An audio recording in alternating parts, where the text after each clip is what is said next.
Bonjour, shalom, bonsoir à tous les hommes de Dieu, serviteurs et servantes de l'Éternel. Merci d'être encore connectés avec le pasteur Salomon Kaninga, le seul de l'émission L'œil de l'Église. Nous sommes en train d'aborder un nouveau cours. Dans notre cours, la fois passée, comme j'avais promis, qu'aujourd'hui nous allons parler sur le principe de la bonne gérance. Et en principe, le titre principal, nous ne parlerons rien d'autre que sur the leadership management. Leadership management, c'est un terme qui est vraiment purement en anglais, mais s'il faut traduire ça en français, on va parler sur, comment dirais-je, le principe de la bonne gérance. S'il faut traduire ça en français, selon moi, le principe de la bonne gérance. Mais je souhaiterais que le thème reste en anglais. Leadership management, je pense bien, c'est un mot qui est connu de tout le monde. On n'aura pas vraiment assez de difficultés pour comprendre qu'est-ce que signifie leadership management. Et nous parlerons aussi sur le principe de la bonne gérance. Alors, sans plus tarder, nous allons lire certains textes de base. Je pense bien ici, nous avons deux textes de base, voire même trois. Nous allons partir à partir de ce texte ici pour nous introduire et dans le message. Alors, quand nous parlons sur le principe de la bonne gérance, ou bien c'est le leadership management, cela n'est rien d'autre dans Genèse chapitre 1er, le verset 28. Et nous allons lire aussi Genèse chapitre 2, le verset 5 jusqu'au verset 6. Commençons tout d'abord avec Genèse chapitre 1er. Le verset 28, la Bible dit ceci: Dieu les bénit et Dieu leur dit: Soyez féconds, multipliez, remplissez la terre et assujettissez et dominez sur le poisson de la mer, sur les oiseaux du ciel et sur tout animal qui se meut sur la terre. Alors nous allons lire aussi dans Genèse chapitre 2, le verset 5 jusqu'au verset 6. La Bible dit ceci: Lorsque l'Éternel Dieu fit une terre et des cieux, aucun arbuste de champ n'était encore sur la terre, et aucune herbe de champ ne germait encore, car l'Éternel Dieu n'avait pas fait pleuvoir sur la terre, il n'y avait point d'homme pour cultiver le sol. Voilà, à partir dans le verset 27, disons le verset 7, la Bible dit ceci: Mais une vapeur s'éleva de la terre et arrosa la surface du sol. Voilà.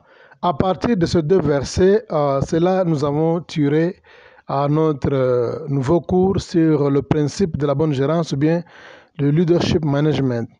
Voilà, tout d'abord, je voudrais mettre l'accent sur le premier passage que nous avons lu, Genèse chapitre 1, le verset 28, et aussi Genèse chapitre 2, le verset 5 au verset 6. La Bible décrit l'objectif de la création de l'homme, c'est-à-dire la gérance des biens de Dieu. Selon ce passage ici, nous allons bien comprendre que le premier objectif de la création de l'homme, ce n'était pas l'adoration, ce n'est moins encore la louange. Le premier objectif de la création de l'homme, ce n'était même pas la rédemption. Le premier objectif de la création de l'homme, c'était pour gérer les ressources de Dieu.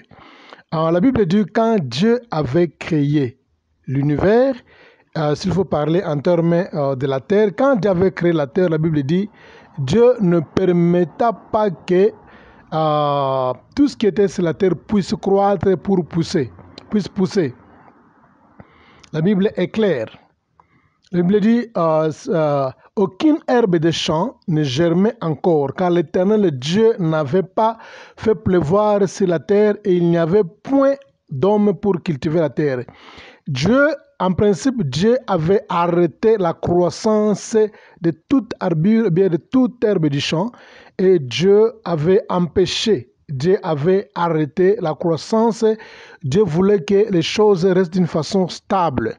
Pourquoi? La Bible dit dans le verset 7, parce qu'il y avait seulement une vapeur qui s'élevait de la terre pour arroser la terre. Et Dieu n'avait pas permis la croissance parce que la Bible dit qu'il n'y avait pas l'homme pour cultiver. Ça, c'est dans le verset 6, la dernière partie. La Bible dit, à l'Éternel, Dieu n'avait pas fait pleuvoir sur la terre car il n'y avait pas d'homme pour cultiver le sol. Dieu avait arrêté, Dieu avait contrôlé la croissance pour permettre la création de l'homme. Dieu avait arrêté la pluie de pleuvoir sur les herbes. Dieu avait arrêté la pluie de pleuvoir sur les arbustes des champs, sur les plantes, parce que Dieu ne voulait pas que la croissance puisse s'effectuer d'une façon en désordre. Dieu voulait qu'il y ait d'abord une personne pour établir l'ordre quand il y aura la croissance. Raison pour laquelle Dieu a empêché la croissance en stoppant la pluie. Dieu, la Bible dit, Dieu n'a pas permis que la pluie puisse pleuvoir. Pourquoi? Puisque Dieu ne voulait pas que les choses puissent croître en désordre sans pour autant qu'il y ait une personne pour gérer ses ressources. Alors, par là, nous allons vite comprendre que selon ce passage, Genèse chapitre 2, le verset 6, la Bible décrit clairement l'objectif de la création de l'homme, c'était la gérance. Donc, c'est ça le bon départ. Une personne qui va comprendre sa raison d'exister, sa raison de vivre. Ici, ce n'est rien d'autre d'abord. C'est pour la gérance des ressources de Dieu. Dieu n'a pas créé l'homme avec l'objectif de l'adoration d'abord. Dieu n'a pas créé l'homme avec l'objectif de la louange. Dieu n'a pas créé l'homme avec l'intention de la rédemption d'abord. Non. Selon ce passage, Dieu a créé l'homme pour gérer ses ressources. Voilà, nous sommes tellement clairs. Si nous allons partir sur la définition de la gérance, je pense bien nous allons bien comprendre de quoi nous sommes en train de parler. J'étais en train de faire des recherches, j'étais en train aussi de méditer, de vérifier pour compiler certaines archives afin de tirer une conclusion sur la définition de la gérance. Qu'est-ce que signifie la gérance ou bien qu'est-ce que signifie le management? Nous sommes en train de parler sur le leadership management ou bien le principe de la bonne gérance. Alors, j'ai conclu que la gérance, c'est l'opportunité d'utiliser efficacement les biens et les ressources d'une autre personne sur lesquelles on a été délégué avec l'objectif de produire une valeur ajoutée très attendue au temps convenable. Vraiment, j'aurais souhaité ça. J'aurais souhaité reprendre la définition de la gérance ou bien de management. Je disais c'est l'opportunité. Pourquoi je parle c'est l'opportunité d'utiliser efficacement les biens? Puisque Dieu avait arrêté. Dieu n'avait pas permis la pluie de pleuvoir. Dieu a retenu la pluie. Pourquoi? Puisqu'il n'y avait pas une personne à qui Dieu pouvait donner l'opportunité. Alors, maintenant, quand Dieu a créé l'homme, Dieu lui a donné l'opportunité maintenant de gérer ses ressources. C'est pourquoi je dis que par définition, la gérance, c'est l'opportunité d'utiliser efficacement les biens. Il n'y avait aucune personne pour utiliser les biens que Dieu avait créés. C'est pourquoi Dieu n'avait pas voulu que la pluie puisse tomber. Et pas seulement d'utiliser efficacement les biens, c'est-à-dire les ressources d'une autre personne. On ne peut jamais gérer ses propres biens. Quand on parle en termes de la gérance, selon le vrai principe, vous gérez les choses qui ne vous appartiennent pas. On ne peut jamais gérer ses propres ressources. Quand vous avez une entreprise, vous n'êtes pas un gérant, vous êtes un directeur, le propriétaire, le directeur. Alors on ne peut pas gérer quelque chose qui vous n'appartenez pas. C'est-à-dire quand vous utilisez le terme gérance au bien qui vous appartient, vous êtes en train de placer ça sur un mauvais endroit. C'est-à-dire le mot qui convient c'est la gérance, c'est-à-dire si les choses ne vous appartiennent pas. Voilà, c'est pourquoi je dis que c'est l'opportunité d'utiliser efficacement les biens et les ressources d'une autre personne sur lesquelles on a été délégué. Il faut être aussi délégué. On ne peut jamais gérer quelque chose qu'on n'a pas été délégué. Et quand on est délégué avec un objectif. L'objectif, c'est quoi? C'est de produire une valeur ajoutée.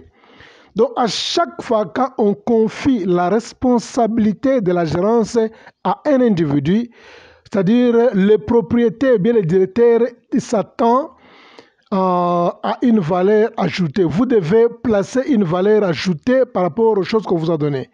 On ne peut pas vous donner des rentes, on ne peut pas vous donner par exemple 10 dollars et à la fin du mois, vous donnez les mêmes 10 dollars au propriétaire. Non, ça ce n'est plus la gérance. On vous donne 10 dollars, maintenant le propriétaire, bien la gérant, bien le directeur, il a besoin que vous puissiez ajouter une valeur au-delà de 10 dollars. Vous allez lui remettre 15 dollars ou bien 17 dollars.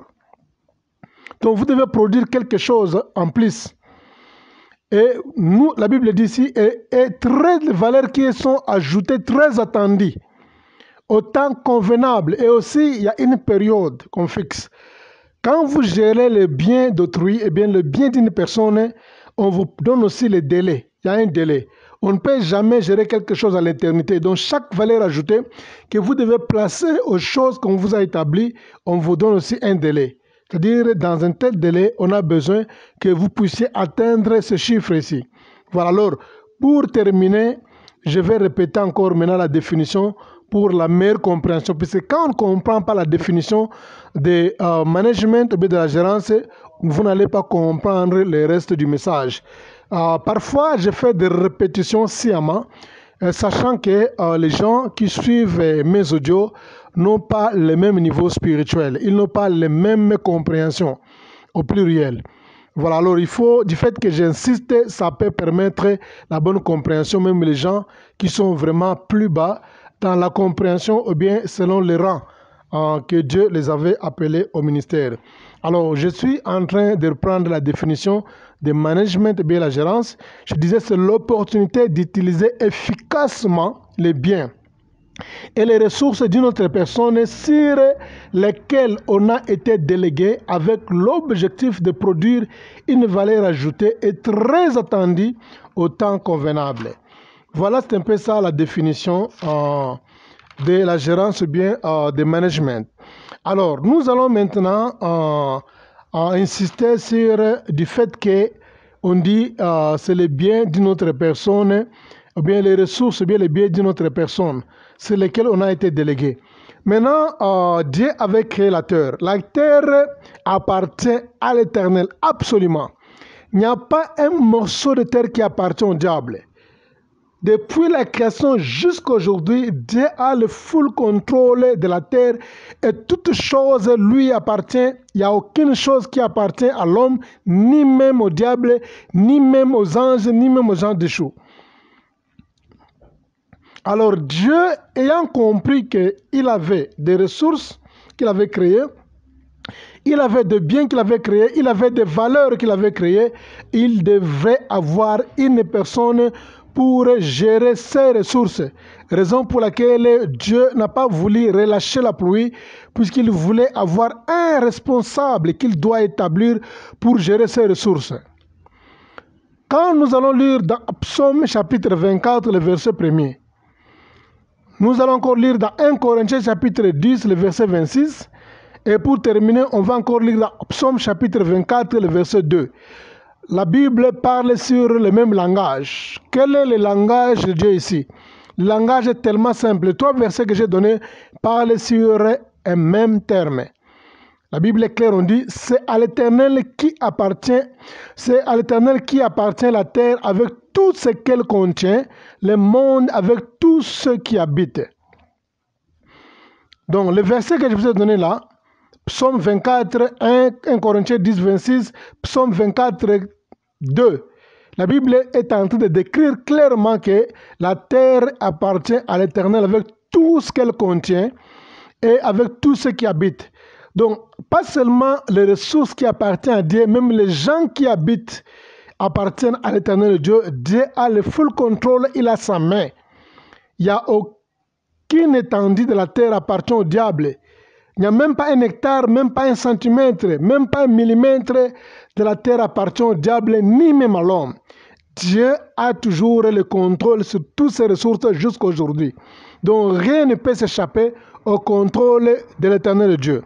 C'est pourquoi nous l'appelons Seigneur. Seigneur, en anglais, on appelle ça Lord. qui signifie les propriétaires. Vous allez encore voir ça, on appelle ça Adonai. Adonai et Seigneur, c'est le même mot, c'est-à-dire le propriétaire, celui qui s'approprie des biens et des ressources. C'est pourquoi nous l'appelons Seigneur. Tu l'appelles Seigneur puisque il n'est pas seulement Seigneur des choses, il n'est pas seulement Seigneur des ressources, il n'est pas seulement Seigneur de biens, il est aussi Seigneur dans ta vie, c'est-à-dire quoi, ton corps appartient à Dieu. Et tout ce que tu as, même si tu peux avoir des comptes bancaires, tu peux avoir des maisons, tu peux avoir des meubles, tu peux avoir des matériels, mais aussi longtemps, la Bible dit tout ce que Dieu a créé et tout ce que l'on peut posséder, toujours appartient à l'éternel Dieu. Dieu a la main et il a le contrôle et il donne à qui il veut. Et il peut reprendre à n'importe quel moment.